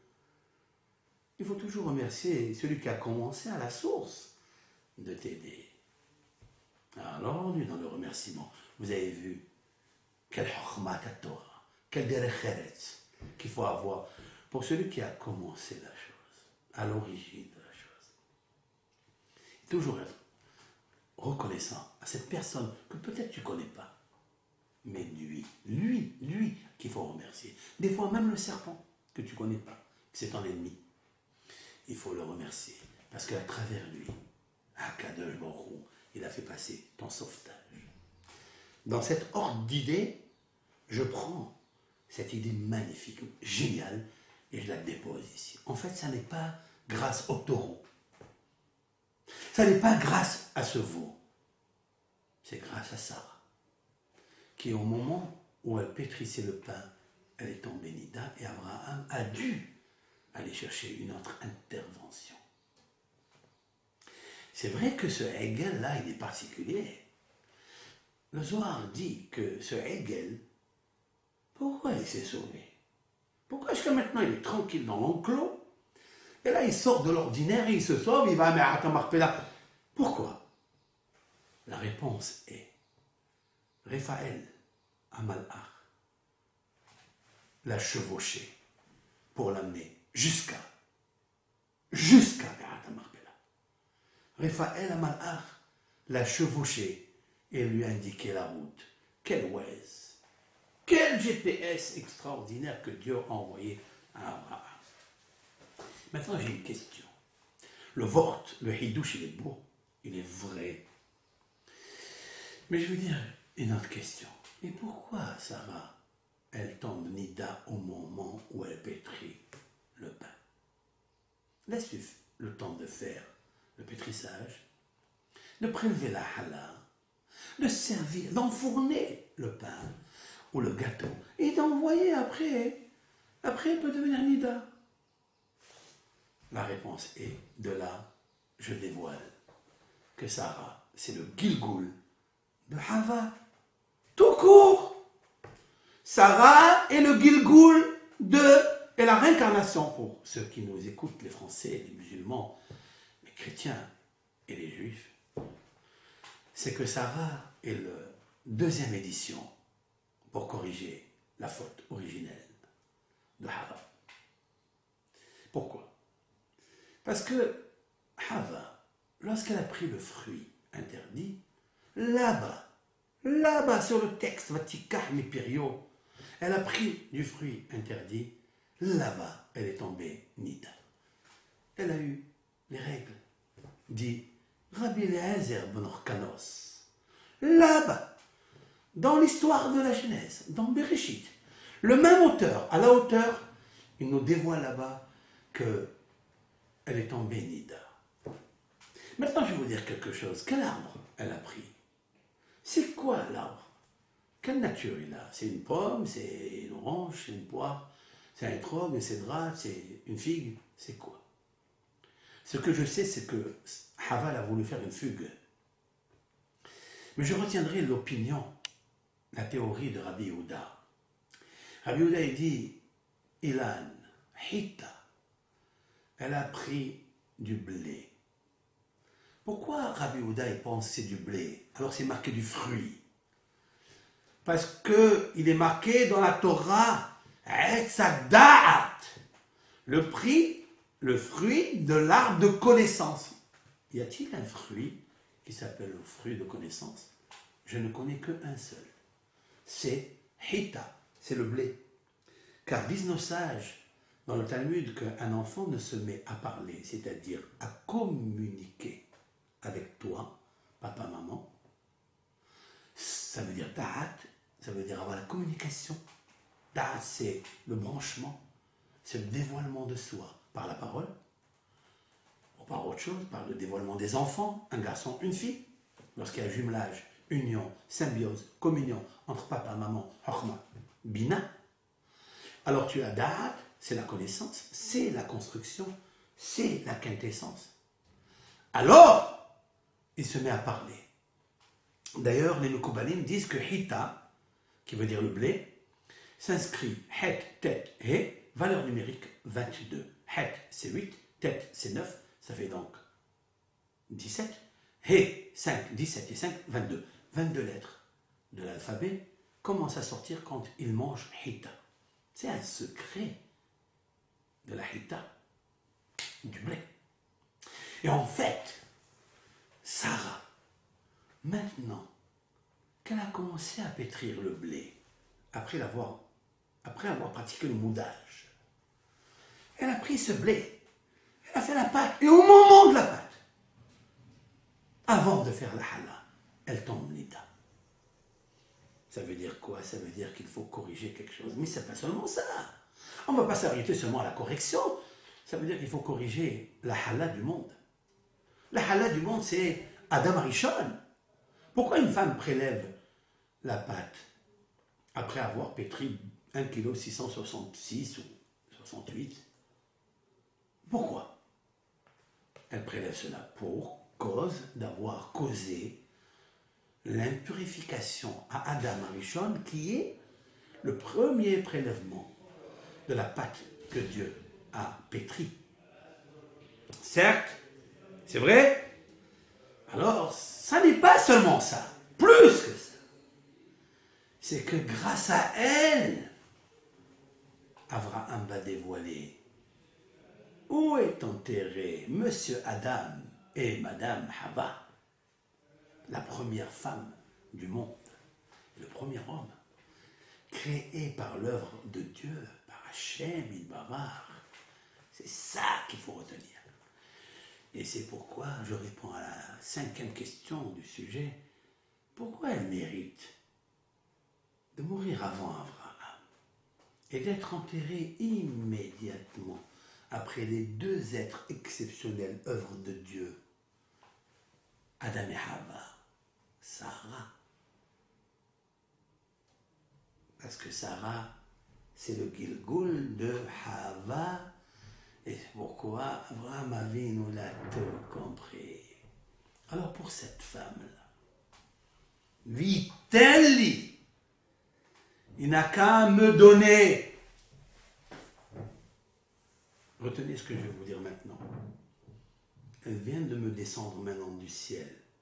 Maintenant, à l'instant, maintenant, à Botaï, il est 12h30. Maintenant, au moment où je vous parle, il est 12h30. Au moment où j'enregistre. Pourquoi Abraham dit Vitelli? Je vous ai déjà dit, parce qu'il faut qu'il donne tous les prix qu'il demandera. Il ne faut pas marchander, commercer avec le vendeur pour une mitzvah. Et surtout, pour une mitzvah de l'achat de Me'arat HaMarpela, sachant qu'il y a Adam et Hava. Et il veut que Sarah elle soit là-bas. C'est elle qui a provoqué, c'est vrai, mais c'est plus que ça. Parce que si je dis que Sarah est l'œuvre directe, deuxième édition de Hava, et c'est grâce à elle que Abraham dévoile où se trouve Adam et Hava. Et que Adam Arishon lui a dit, d'après le Perké de Rabbi Eliezer, il lui a dit quand il a parlé avec lui. Parce que d'où il sait que c'est Adam d'abord? On dit qu'il a vu qu'il y avait Adam et Hava enterrés, mais d'où il sait? Ça fait 2000 années que Adam Arishon n'est plus là, plus toutes les années qu'ont vécu Yitzhak, c'est-à-dire 38 ans presque. Oui, c'est que c'est Adam. Ma réponse est Adam Arishon s'est dévoilé par sa Neshama. Ce n'est pas Adam qui s'est levé, le corps qui s'est manifesté à Abraham. Non. Akadosh Baruch Hu Ra'alo Diukno shel Adam. Il a vu la physionomie de Adam Arishon. Sinon, il n'aurait pas payé tout cet argent. Si ce n'est pas Adam Arishon, il n'aurait pas fait tout ce commerce-là, tout ce dérangement et toute cette anava pour obtenir cet endroit. C'est que Akadosh Baruch Hu lui a montré cela. Et Adam Arishon lui a dit, dans la conversation prophétique Nishma Anashama, il lui a dit, il faut que tu saches que depuis que je suis ici, avant que tu viennes, Haïti Kekela, je vais vous dire un midrash qui est très très intéressant. Que le midrash il dit, Amarlo lui a dit, Hakadosh Baruchu itminani kan. Parce qu'il y a une question, qui est-ce qui a enterré Adam Arishon? Beaucoup d'encre s'est versé pour cela. Il y a qui dit c'est Chet, son fils. Mais le midrash que je vais vous dire, midrash Agada, Akadosh Baruchu, Adam Arishon dévoile à Avraham Avinu dans la conversation prophétique nishmatique, puisque ce n'est pas le corps qui était là, d'après ce midrash. L'Éternel m'a enterré ici. L'Éternel a enterré Adam Arishon. Cela veut dire quoi? Adam Arishon a demandé à Akadosh Baruch Hu. Il lui a dit à Akadosh Baruch Hu, c'est vrai, quand j'ai fait la faute, tu m'as dit que le jour où tu mangeras de ce fruit, le jour où tu mourras. Adam Arishon n'est pas mort. Il y a un jour où tu vas mourir. Il dit à Akadosh Baruch Hu, tu peux me dire où je vais être enterré? Adam Arishon demande à Hachem, l'Éternel béni soit-il, tu peux me dire où je vais être enterré? Et Akadosh Baruch Hu a amené Adam Arishon là-bas, il lui a fait visiter cet endroit-là. Parce que cet endroit, il a des valeurs exceptionnelles. Ça, ces valeurs que je suis en train de vous dire, il y a tout le monde qui m'écoute. Il y a les musulmans qui m'écoutent, les imams qui m'écoutent, les pasteurs qui m'écoutent. Qui un jour leur a dévoilé, vous a dévoilé, chers amis, ce que je suis en train de dire? Est-ce que je peux inventer, c'est-à-dire pas moi, est-ce que Rabbi Eliezer Agadol, Ben Orkanos, peut dévoiler une chose comme ça en vain? Puisque ça existe maintenant, puisque tout le monde se bat pour cet endroit, ça veut dire qu'il a la valeur.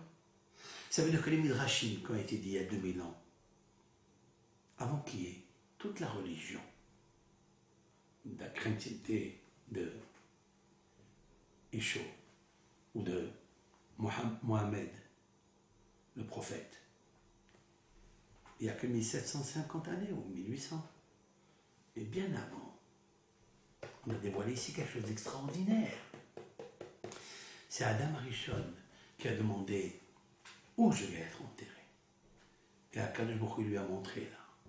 Et Adam Arishon allait tous les jours là-bas faire teshuva et pleurer. Il a versé des larmes dans cet endroit.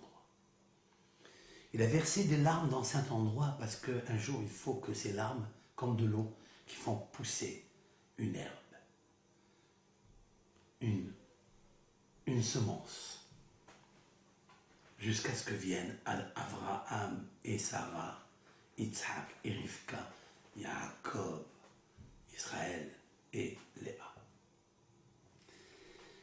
Et Adam Arishon dit à Avraham, je cite, Ume Oto Hazman, depuis l'enterrement que Dieu a fait, pas mon corps, à mon corps, Al Arshav, jusqu'à maintenant, Haïti Tamoun, j'étais enseveli, caché, Kekela Esev Ba'adama, comme une tige, comme une végétation dans la terre.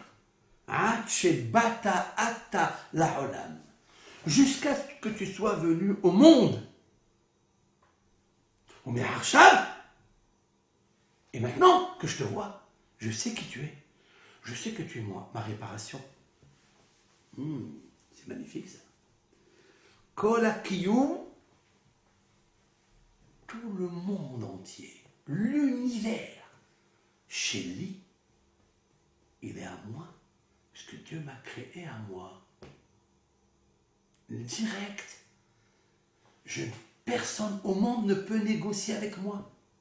Parce que monsieur et madame et monsieur X et tous les grands de ce monde, s'ils venaient au temps de Adam Arishon, lui disent la terre m'appartient, il leur dit mais vous êtes des imbéciles. Comment vous pouvez dire une chose pareille? Akadosh Baruch Hu m'a créé à moi par son œuvre directe. Vous croyez en l'éternel ou pas? Chez Elihu. Kol ha'olam kulo. Kiyum chez Elihu. T'as moi. C'est Dieu qui m'a donné. C'est Dieu qui m'a créé direct. Veshel ha'olam hazeh bishvilcha. Il dit maintenant, ce monde, il dit à Adam Arishon, Abraham, il est bishvilcha. ואם תאמר, אם כל כך הרבה התאווה אברהם למערה זו, למה לא קנה אותה עד עכשיו? Et le Midrash, ici c'est tellement fort que Abraham a envié cet endroit parce qu'il est important. C'est toute l'histoire du monde, du premier homme. Alors pourquoi il ne l'a pas acheté jusqu'à maintenant? Il a attendu que Sarah meure. Là, j'arrête. Le Midrash va dire une réponse, mais moi, je vous ai déjà donné la réponse. Ma réponse à moi, c'est quoi? C'est que Sarah, c'est le Gilgoul de Hava. Et je voulais prouver par le pétrissage de la pâte, puisque le pétrissage de la pâte, c'est là où Hava a mis ses pattes, là où il ne fallait pas. Et donc, elle est devenue Nida. Et maintenant, Sarah, sa réincarnation est devenue Nida pour que Abraham aille chercher une autre nourriture. Il n'a cherché que le Hegel, que le Bakar, que la Kever, c'est-à-dire la tombe. Et il va aller chercher là où elle doit être enterrée, cette Eshet Haïr. Mais le Midrash continue, je vous donne la réponse quand même du Midrash pour ne pas vous laisser dans la soif et la faim, tellement vous aimez la Torah. Alors la réponse est dit comme ça.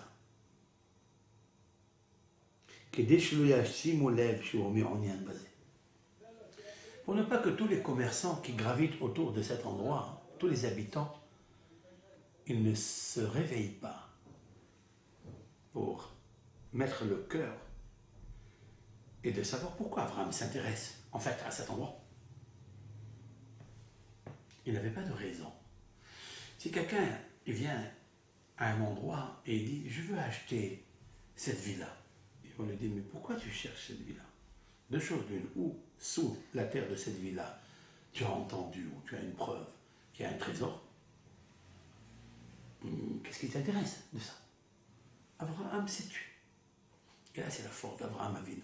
Ça m'impressionne, ça me fascine. J'ai même envie de tressaillir de joie, c'est-à-dire pleurer de joie. Abraham Avinu, la force, qu'il est resté dans le silence, il n'a jamais dit quelque chose. Il n'a jamais dévoilé. Et voilà que Adam Arishon lui dévoile tout. Et donc il ne dit rien. Mais je comprends que Sarah et Ménou ne parlent pas. J'ai compris pourquoi maintenant Esther Amalka elle est sortie de Sarah. Qu'elle n'a jamais dit d'où elle venait, comme lui a ordonné Mordechai. C'est pour ça qu'elle a gouverné 127 provinces, comme les années de Sarah, 127 années. Parce que Ahaza, mais plachashtika, parce qu'elle a gardé la force du silence. Et ça, c'est grandiose. Chose que nous ne faisons pas. Et c'est pour ça que des fois ça capite, malheureusement. Donc il n'a pas voulu dire. Maintenant que Sarah est morte, il est arrivé le moment d'aller la chercher et de la réclamer. Le Midrash dit l'itvoa ota. En fait, l'itvoa ota, ça veut dire la réclamer, ça veut dire elle est à lui. Adam Arishon lui a dit mais ça, Qui va dire que c'est vrai ce qu'il raconte? Tu peux venir dire, ah non, c'est voilé, c'est pas voilé. S'il leur dit ça, Pshat. Abraham Avinu, tout court, il aurait dit, écoutez, moi je viens ici, vous savez, il y a ici 2 corps qui sont enterrés. Ils vont lui dire ici, il n'y a personne qui est enterré. Il fait un pari avec eux. Oui, ils sont enterrés 2 personnes ici. Je vais vous le montrer, il leur montre. Il dit, donc ça me dit, mais d'où tu le sais, monsieur? Je le sais parce qu'il s'est dévoilé à moi. Ouh là là, on va rentrer dans une histoire sans fin. Ils auraient dit, Ephron, ah maintenant que tu nous dis une chose comme ça, alors ça nous appartient ici. On va mettre l'interdit de rentrer. Comme ils ont fait les Turcs. Quand ils ont pris cet endroit, ils ont interdit aux Juifs de rentrer pèleriner leur patriarche. Leur patriarche. Yaakov, il t'appartient, Yaakov. Léa, elle t'appartient. Tu peux négocier sur Abraham. Tu peux négocier sur Isaac.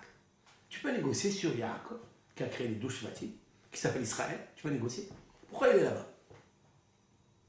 Une autre question, et pourquoi Ishmaël n'est pas là-bas? Ishmaël aurait pu être enterré là-bas, un caveau familial. Mais là-bas, on ne peut pas faire entrer tout le monde. Même Rachel. J'allais pas faire une ségrégation pour dire Ishmaël n'était pas apte ou les ceci, cela. Non, je ne veux pas rentrer dans ça. Rachel, à sa déquête, elle n'est pas enterrée là-bas. Rabbi Shimon Bar Yochai, il n'est pas enterré là-bas.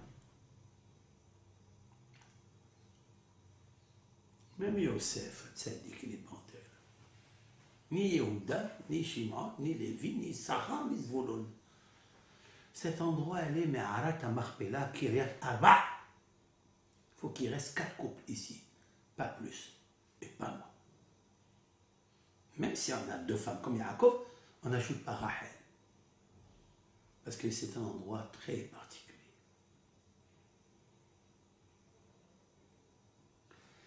Donc Abraham Avinu n'a pas voulu dévoiler, mais maintenant qu'il est arrivé le moment, lorsqu'il a voulu enterrer Sarah, il a fait avec stratagème. Il n'a jamais demandé la grotte, la caverne, il a dit, donnez-moi une parcelle ici, parmi vous. Il a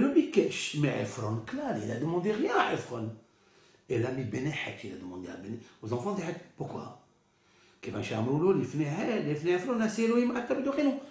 Lorsque les enfants, d'après ce Midrash, ils lui ont dit devant Ephron, tu es le Seigneur, le prince, et tu es le roi parmi nous. Az amar lahem, shema'oni, ufik'oni be'Ephron ben Tsohar, vitenni et mi'arat ha'machpelah, asher lo. Une fois que Akadosh Baruch Hu leur a mis dans la bouche, comme j'ai dit tout à l'heure, pour cause de la hanavat de Abraham, qu'il n'est qu'un citoyen, qu'un étranger, que juste, je veux un endroit ici, parmi vous, hein, comme vous. Ils ont sorti de leur bouche, parce que Dieu leur a dit, tu es Seigneur, tu es Nassi, tu es Elohim. La hanava, elle a provoqué qu'elle demande maintenant. Non, alors, si c'est comme ça, si vous considérez que je suis un Seigneur, un président et un roi, un Dieu presque, alors donnez-moi à parler avec Ephron, qui me donne cet endroit. Quel chokhma d'Abraham Avinu. Quel midrash éclatant, éblouissant, meratek, madhim. Alors, présentez-moi. Il leur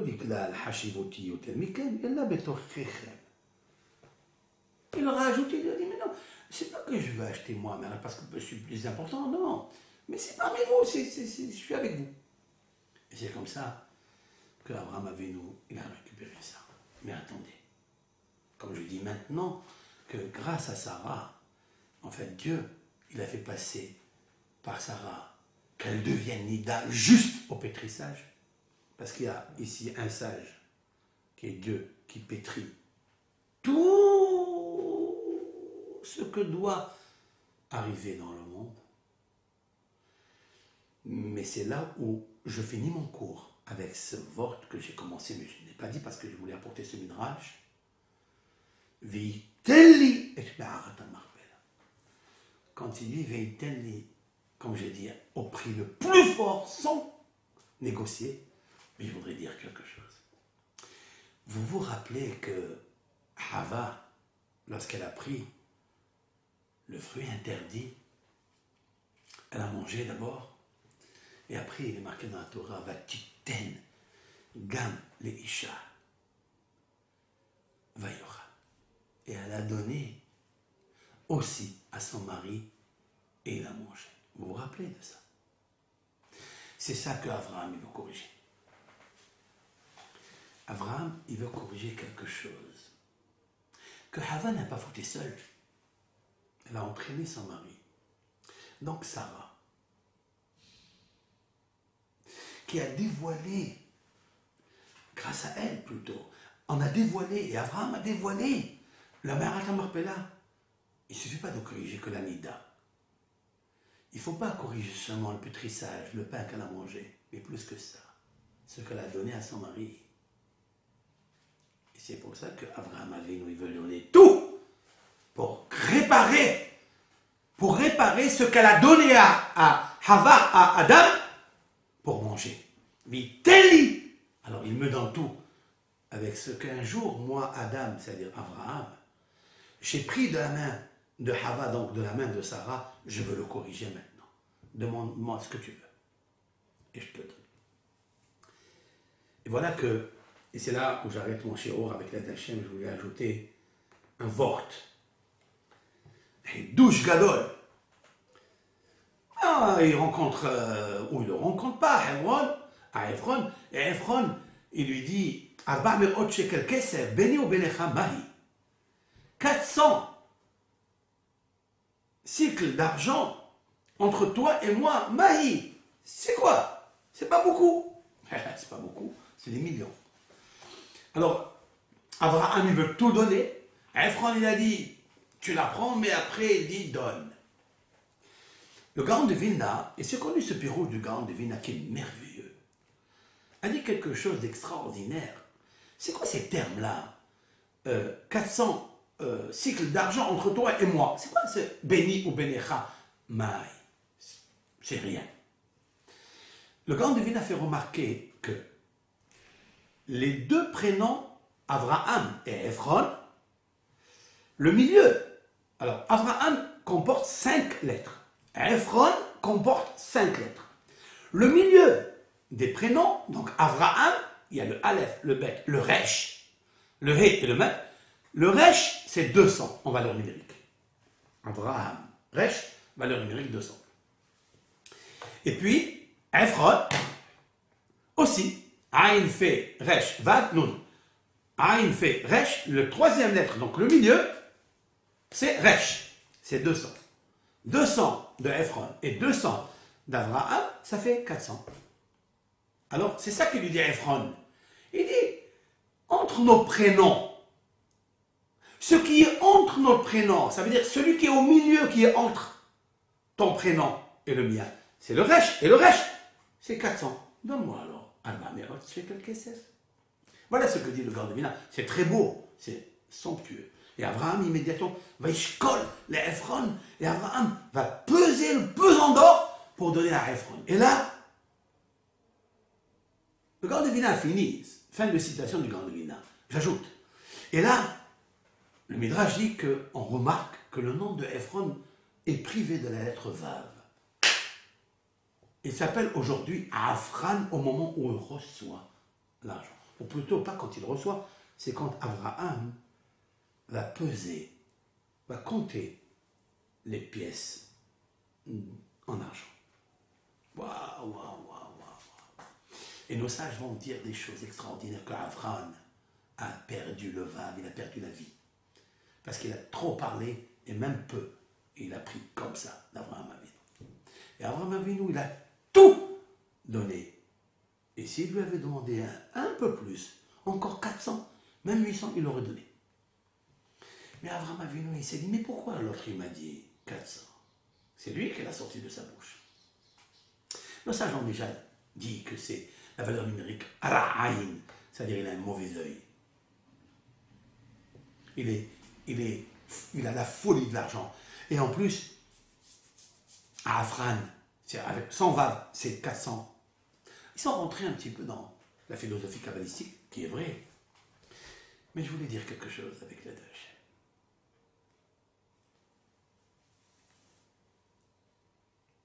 Rabbeinu Behaye, à la Torah, il dit quelle est la signification d'enlever le Vav ou d'ajouter le Vav de Ephron? Qu'est-ce qu'il y a? Il dit Rabbeinu Behaye quelque chose d'extraordinaire. Tant que le Vav de Ephron était dans le nom de Ephron, c'est lui qui possédait la Me'arat Marpella, la caverne de Marpella. Pourquoi? Parce que ce Vav-là, il indique la vie. Et en haut, dans le ciel, on lui a donné ce nom-là parce que le mot Ephron vient du mot Afar. Voilà. Et donc, Me'arat Marpella, où est enterré Adam Arishon, c'est à lui.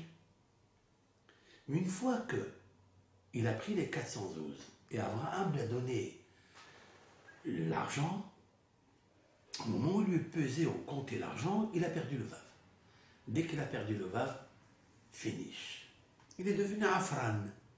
Ça veut dire devenu du sable. C'est lui qui est responsable, parce qu'il a volé cet argent.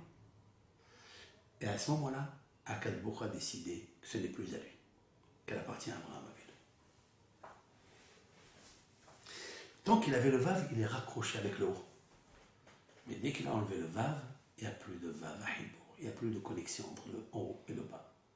Abraham a perdu.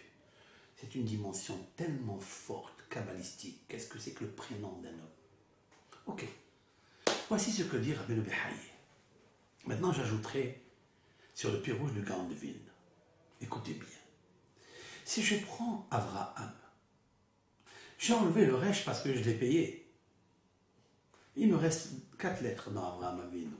Av, Ma. Les 2 lettres Av qui veut dire papa, puisque c'est le papa du monde, de la Emouna. Abraham, c'est le père du monothéisme. Av, Hamon, Goïm. Av. Qu'est-ce qui me reste dans les lettres qui suivent? C'est Memhe.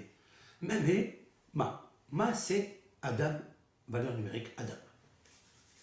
Ça veut dire que Abraham, en fait, pourquoi il fait tout ça? Parce qu'il sait que Adam s'est présenté à lui, comme je viens d'expliquer, et Adam, c'est sa réincarnation, c'est Abraham. Il veut faire tikkun de la Emouna. Abraham, tu viens réparer ce que Adam a mangé quand il a pris, quand il a mangé.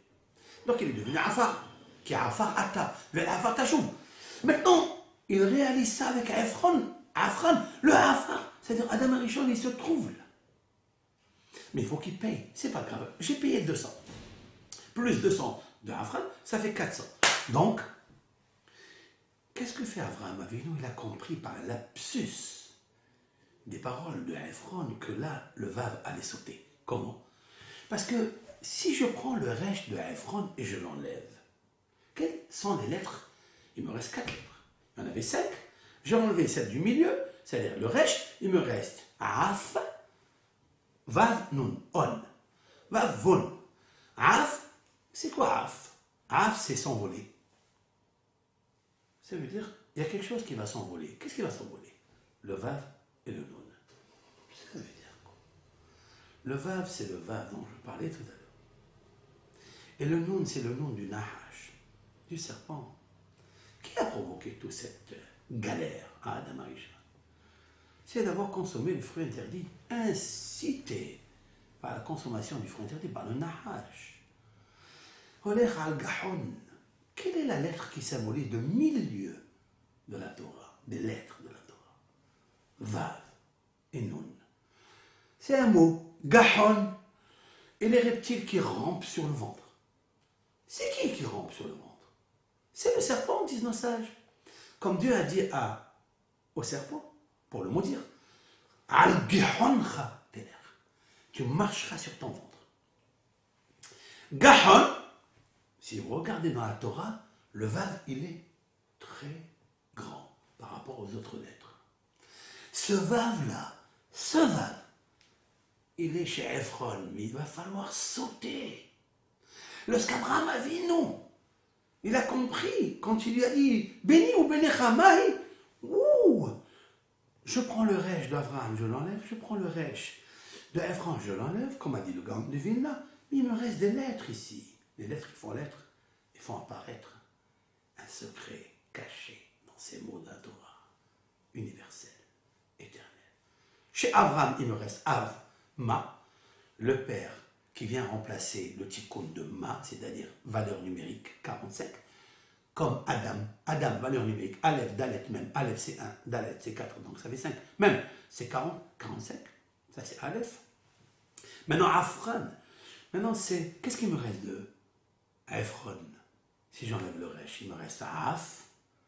Af, c'est Ofef, comme un oiseau qui vole. Son vol. Vav, Nun. Le Vav. Et le Nun de Gahon, c'est-à-dire du serpent.